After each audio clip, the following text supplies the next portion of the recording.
बिहार के एक जिले में कलेक्टर साहब किसी शादी समारोह में शामिल होने पहुंचे।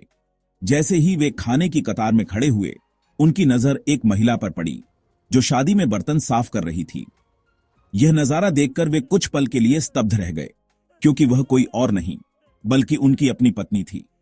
उसके बाद कलेक्टर साहब जो करते हैं सुनकर हैरान रह जाएंगे।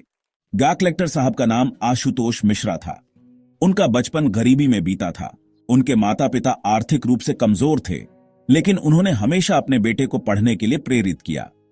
आशुतोष ने कठिन संघर्ष किया और मेहनत के दम पर आईएएस की परीक्षा पास की, जिसके बाद वे कलेक्टर बन गए। एक दिन आशुतोष किसी शादी में सरकारी मेहमान के रूप में आमंत्रित थे। जब वे वहां पहुंचे तो उन्होंने देखा कि उनकी पत्नी शादी में बर्तन साफ कर रही थी। यह दृश्य देखकर उनका दिल टूट गया। वे तुरंत अपनी पत्नी के पास गए और उसे बर्तनों की सफाई करने से रोका। शादी में मौजूद सभी लोग हैरान रह गए कि आखिर डीएम साहब एक साधारण महिला के लिए इतना परेशान क्यों हो रहे हैं। तभी आशुतोष ने सबके सामने कहा, यह मेरी पत्नी है, मेरे संघर्ष के दिनों की साथी, जिसने मुझे इस मुकाम तक पहुंचाने में मदद की। अगर आज मैं कलेक्टर हूं तो इसका श्रेय इसे भी जाता है। मैं शर्मिंदा हूं कि मैं इसे वह सम्मान नहीं दे पाया जिसकी यह हकदार थी, लेकिन आज के बाद यह मेरी बराबरी की जगह पर खड़ी होगी, न कि किसी शादी में बर्तन धोते हुए। डीएम साहब, आशुतोष मिश्रा ने उसी दिन अपनी पत्नी सुनीता का हाथ पकड़ा और उसे अपने साथ घर ले गए।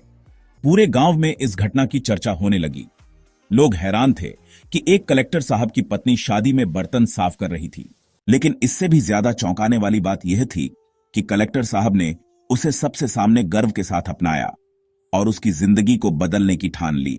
शहर लौटने के बाद आशुतोष ने सुनीता को पढ़ाने का फैसला किया। उसने बचपन में सिर्फ 5वीं कक्षा तक पढ़ाई की थी, लेकिन अब आशुतोष ने खुद उसे पढ़ाना शुरू किया। धीरे धीरे सुनीता ने अक्षर पहचानने सीखे, फिर किताबें पढ़ना शुरू किया। डीएम साहब के सहयोग और मार्गदर्शन से वह आगे बढ़ने लगी। कुछ ही महीनों में सुनीता ने खुद को आत्मनिर्भर बनाने की ठानी। उसने सिलाई और कढ़ाई सीखनी शुरू की और धीरे धीरे एक महिला स्वयं सहायता समूह से जुड़ गई। कुछ सालों में सुनीता केवल पढ़ना लिखना ही नहीं, बल्कि दूसरों की मदद करने के लिए भी तैयार हो गई थी। उसने गांव की अन्य महिलाओं को भी पढ़ाई और आत्मनिर्भरता के लिए प्रेरित करना शुरू कर दिया। उसके प्रयासों से गांव की कई महिलाएं साक्षर हो गईं और छोटी छोटी नौकरियों से अपने परिवार की आर्थिक मदद करने लगीं।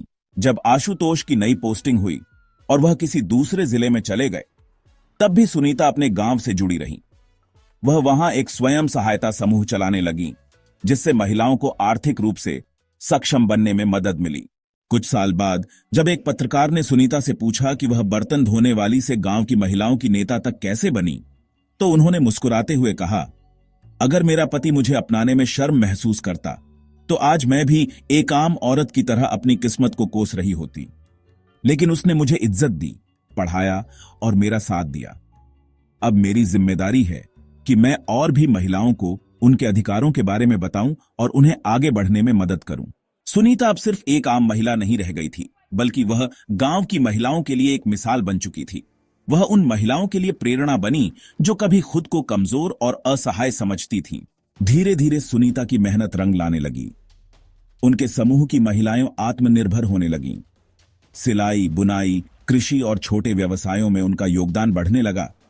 यह देखकर गांव वालों ने पंचायत चुनाव में सुनीता को ग्राम प्रधान के रूप में खड़ा करने का सुझाव दिया। पहले तो सुनीता को यकीन नहीं हुआ कि गांव के लोग उस पर इतना भरोसा करते हैं, लेकिन फिर डीएम साहब ने उनका हौसला बढ़ाया और कहा, तुम सिर्फ मेरी पत्नी नहीं बल्कि इस गांव की शक्ति हो। अगर तुम ग्राम प्रधान बनोगी तो कई और महिलाओं की जिंदगी बदल सकती है। सुनीता ने चुनाव लड़ा और भारी मतों से जीत हासिल की। वह अपने गांव की पहली महिला प्रधान बनी। धीरे धीरे सुनीता की मेहनत और बदलावों की कहानियां पूरे जिले में फैलने लगीं। अखबारों और टीवी चैनलों ने उनकी कहानी दिखानी शुरू कर दी। एक दिन उन्हें राज्य स्तर पर महिला सशक्तिकरण अवार्ड से सम्मानित किया गया। जब वह पुरस्कार लेने मंच पर गईं तो उन्होंने एक बेहद इमोशनल बात कही, मैं कभी सोच भी नहीं सकती थी कि जो हाथ बर्तन धोते थे वही आज बदलाव की कहानी लिखेंगे। यह सब सिर्फ इसलिए हुआ क्योंकि मेरे पति ने मुझे सहारा दिया, मुझे पढ़ाया और मुझे मेरी पहचान दी। अब मेरा सपना है कि हर औरत अपनी पहचान खुद बनाए। डीएम साहब की आंखों में खुशी के आंसू थे। उन्हें गर्व था कि उनकी पत्नी जिसे कभी समाज कमजोर समझता था, अब हजारों महिलाओं की ताकत बन चुकी थी। कुछ कहानियां सिर्फ कहानियां नहीं होती, वे इंस्पिरेशन बन जाती हैं। सुनीता की कहानी हमें सिखाती है कि एक छोटी सी मदद, एक सही मौका और आत्मविश्वास किसी भी इंसान की जिंदगी बदल सकता है। अगर यह कहानी आपको अच्छा लगा तो हमारे चैनल को सब्सक्राइब जरूर करिए। आप सभी का बहुत बहुत धन्यवाद।